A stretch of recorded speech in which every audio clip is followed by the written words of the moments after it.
Bonjour à tous et toutes, troisième match du Conseil 4. On retrouve du coup Valentin Leni avec la fameuse team que vous aviez vue dans le combat précédent face à moi-même. Donc du coup je ne vous présente pas ma team, vous l'avez vu contre Aaron et vous aviez compris pourquoi du coup les deux terrains.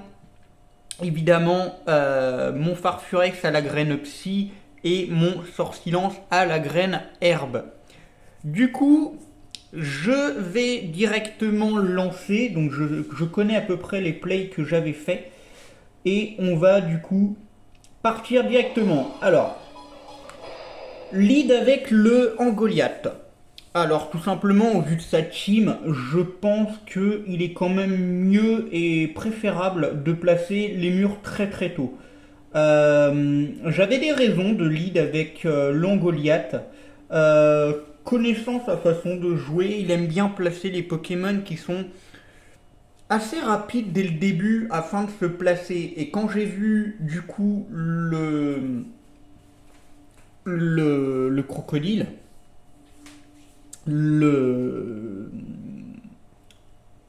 crocorible, je vais y arriver, je me suis dit, il va vouloir directement se placer, il va vouloir faire des moxies, des trucs comme ça, enfin, il va vouloir se placer avec des kills, tout ça.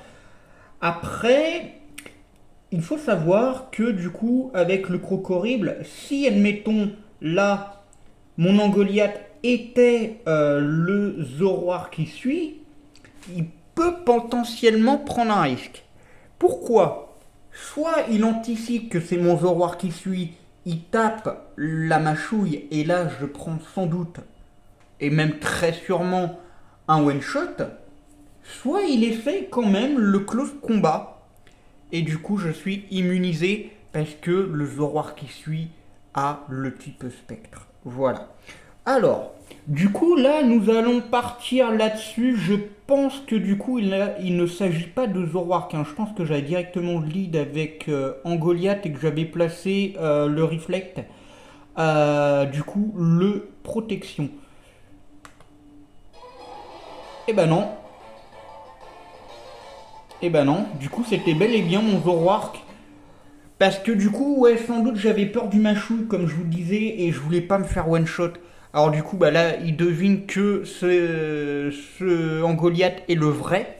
Donc là, je place quand même ma protection. Et je vais encore placer le deuxième mur. Donc là, ce qu'il fait, il fait le bulk up. Je fais quand même un parting shot. Alors, je sais très bien comment qu'il le joue. Il le joue avec son talent armure miroir. Du coup, ce qui renvoie les baisses de stats de notre Pokémon à l'envoyeur. Donc c'est un talent quand même assez intéressant. Même si là, du coup, je baisse mes stats, ça me permet quand même un switch. Là, je me dis, je suis très très mal.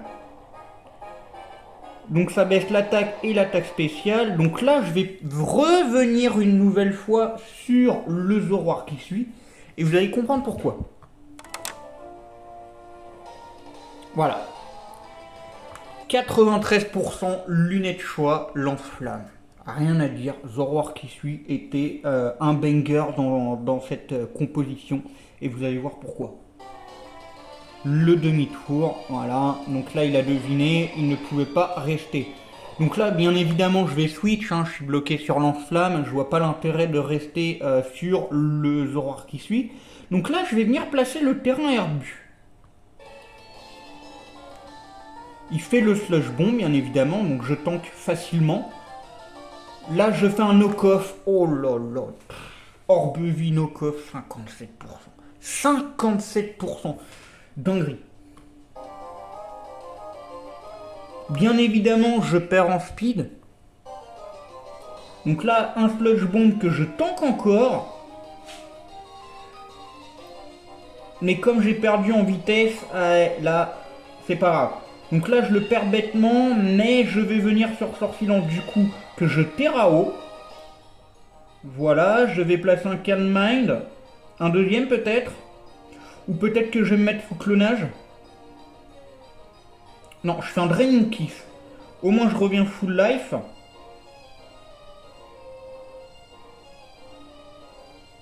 Ouais, je tank facilement. Hein. Voilà, le storage power. Et là, j'aurais dû refaire un Drain Kiss.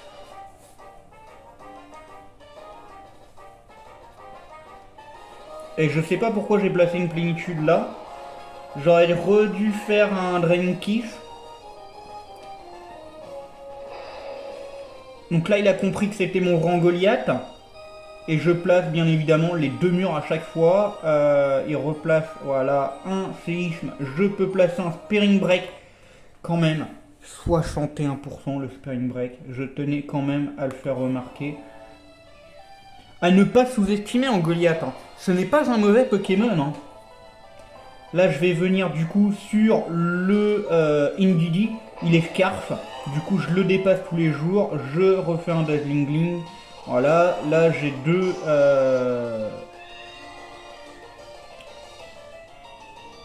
J'ai deux kills gratos.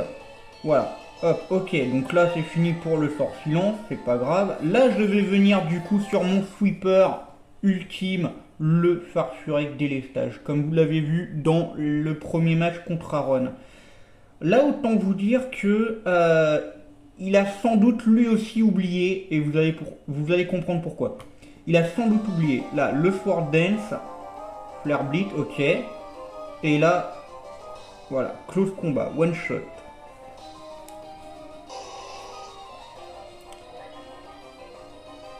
Même s'il est speed, voilà, l'acrobatie one shot.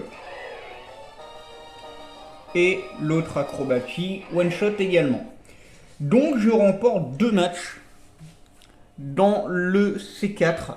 C'est le deuxième adversaire que je sors. À l'heure actuelle, je suis meilleur C4 de la saison.